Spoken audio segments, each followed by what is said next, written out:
The first time Daniel heard her shout, it echoed down the marble hallway like something breaking that couldn't be fixed. "Don't touch my things!" Her voice was sharp enough to make even the elevators seem to pause between floors. Daniel stood frozen for a second, mop in hand, water dripping quietly onto the polished tile. He'd been working as the evening janitor at Hawthorne Plaza for almost 7 years, and he'd heard every kind of complaint about dust, noise, broken lights. But there was something different about the anger in that voice. It wasn't just irritation. It sounded like loneliness with nowhere else to go. He rounded the corner slowly. The old woman stood outside apartment 14C, clutching a canvas grocery bag to her chest like a shield.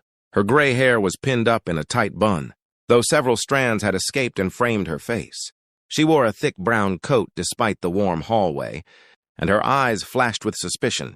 "I wasn't touching anything, ma'am," Daniel said gently. "Just cleaning the floor." She squinted at him. "They always say that." Daniel offered a small smile. "Well, I always mean it."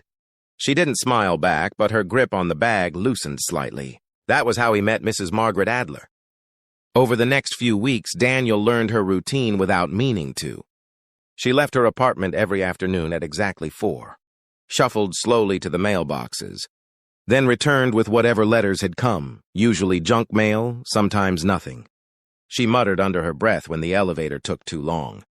She complained about the temperature in the lobby, about the smell of cleaning solution, about people these days. But Daniel also noticed the way she struggled with the heavy front door, the way her hands trembled when she tried to carry groceries, the way she paused sometimes as if catching her breath from more than just the walk. One rainy Tuesday, he found her standing in the lobby, glaring at a broken umbrella. "Stupid thing!" she snapped, jabbing at it with a finger.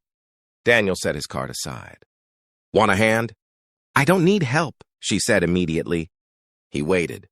After a moment, she sighed. "Well, maybe just hold the door." He held it open while she stepped through. The wind blew rain across the sidewalk, and she struggled to open the umbrella again. Daniel gently adjusted one of the ribs until it clicked into place. "There you go," he said. She looked at him, surprised.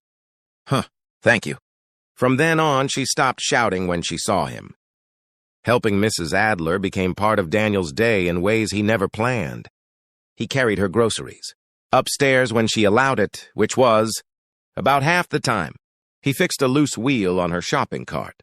Once, he spent an hour adjusting the thermostat in her apartment while she hovered nearby. "You're too patient," she told him one evening, watching him tighten a screw.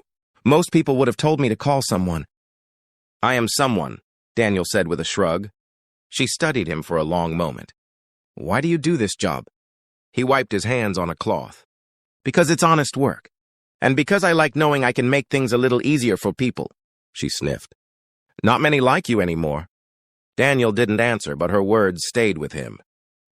Not everyone in the building appreciated Mrs. Adler. "She's impossible," one tenant complained to Daniel as he emptied trash bins. "Always yelling about noise."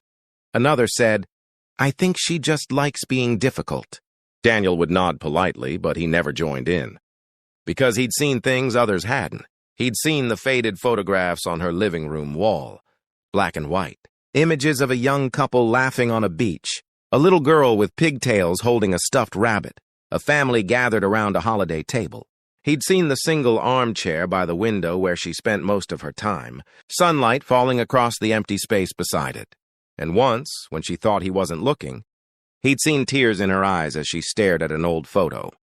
One afternoon, as Daniel helped carry a bag of groceries into her kitchen, she said abruptly, "My husband used to fix everything." He paused. "He sounds like a good man." "He was," she said softly. "Thomas. Could build a cabinet from scratch, fix a leak, even repaired our daughter's bicycle when she was little." She smiled faintly. "She used to ride up and down the driveway until sunset." Daniel set the bag down.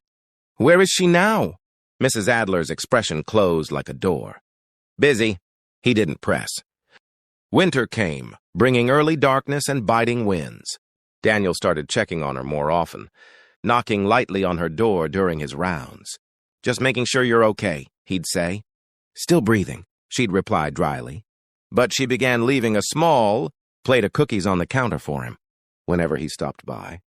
Too many for me, she'd insist. He knew better. One evening, Daniel found her sitting on a bench in the lobby, looking unusually tired. "You all right?" he asked. She waved a hand. "Just dizzy for a moment. Let me get you some water." He returned with a cup and sat beside her until the color returned to her cheeks. "You shouldn't fuss," she said, though her voice was gentler than usual.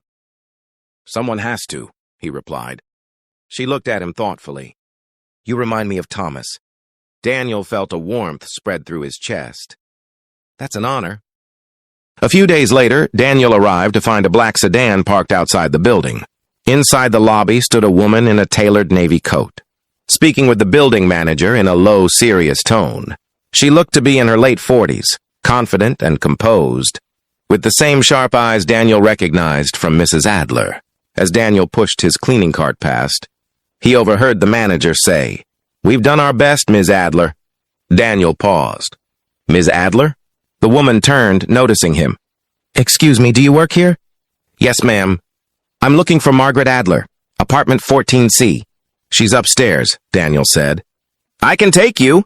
They rode the elevator in silence. The woman studied the floor numbers as they lit up. "Do you see her often?" she asked finally. "Most days," Daniel said. "She's quite something." The woman gave a small, sad smile. "That sounds like my mother." Daniel knocked on the door. Inside, a voice called, "Who is it?" "It's Daniel," he said. "You have a visitor." The door opened. Mrs. Adler stared at the woman in the hallway, eyes widening. For a moment, neither spoke. "Claire," she whispered. "Hi, Mom," the woman said softly. Daniel stepped back, giving them space. But before the door closed, he heard Mrs. Adler say, "You came." Later that evening, Daniel was polishing the lobby floor when Claire approached him. "I wanted to thank you," she said. "For what?" "For taking care of my mother." Daniel shifted awkwardly. "I just help when I can." She looked around the lobby thoughtfully. "You probably don't know this, but I own this building." Daniel blinked. "You do?" She nodded. "My company purchased it 3 years ago." He thought of Mrs. Adler's small apartment, of her complaints about maintenance, of her quiet afternoons by the window. "She never mentioned," he said. Claire's expression softened. "She wouldn't. She hates feeling like she has special treatment." Daniel smiled. "That sounds like her." Claire took a breath. "I've been traveling constantly." We lost touch. When the manager told me about a janitor who checks on her, I knew I had to meet you." He shrugged. "She reminds me of my grandmother. I just couldn't ignore her." Claire's eyes glistened slightly. "Still, thank you." In the weeks that followed, Claire visited more often. Sometimes Daniel would see mother and daughter sitting together in the lobby, talking quietly. The tension that once hung around Mrs. Adler seemed to soften. One afternoon, Mrs. Adler stopped Daniel in the hallway. "My daughter tells me she owns the place," she said with a hint of amusement. "So I've heard. She also tells me you're the reason she stopped." "Worrying so much?" Mrs. Adler looked at him steadily. "You've been very kind to an old woman who isn't always easy." Daniel chuckled. "You're worth the effort." She patted his arm. "You have a good heart, Daniel." Spring arrived, bringing sunlight that streamed through the tall windows of Hawthorne Plaza. Flowers bloomed in the planters outside, and tenants lingered longer in the lobby. One morning, Claire asked Daniel to meet her in the office. "I have something I'd like to discuss," she said. He sat across from her, suddenly nervous. "My mother told me something yesterday," Claire continued. "She said this building feels like home because of you." Daniel felt his throat tighten. "That's kind of her." Claire slid a folder across the desk. "We're creating a new position, resident care coordinator. Someone who helps tenants, especially seniors with small needs. I can't think of anyone better." Daniel stared at the offer, heart pounding. "You mean me?" "If you'd like." He thought of Mrs. Adler's grateful smile, of the quiet satisfaction he felt helping others. "I'd be honored," he said. That afternoon, Daniel knocked on apartment 14C. Mrs. Adler opened the door, eyes bright. "I heard the news." He smiled. "I guess you did." She stepped aside. "Come in." They sat by the window, sunlight warming the room. "You know," she said, "I spent a long time being angry. At getting older. At being alone. At my daughter for being busy. At the world for changing." She looked at him gently. "You reminded me that kindness still exists." Daniel felt emotion swell in his chest. "You reminded me that people just need someone to see them." She reached out and squeezed his hand. "Thank you for seeing me." Months later, the lobby buzzed with a small gathering. Tenants mingled, chatting and laughing. Claire stood near the entrance, smiling as she watched Daniel help Mrs. Adler to a chair. "To Daniel," Claire said, raising a glass, "for reminding us that the smallest acts of kindness can change lives." Applause filled the room. Mrs. Adler looked up at him, eyes shining. "You see?" she whispered. "I told you, you're someone special." Daniel laughed softly, feeling humbled and grateful. As he looked around at the faces of people who now felt like family, he realized something simple but profound. Sometimes the greatest impact comes not from grand gestures, but from showing up day after day with patience,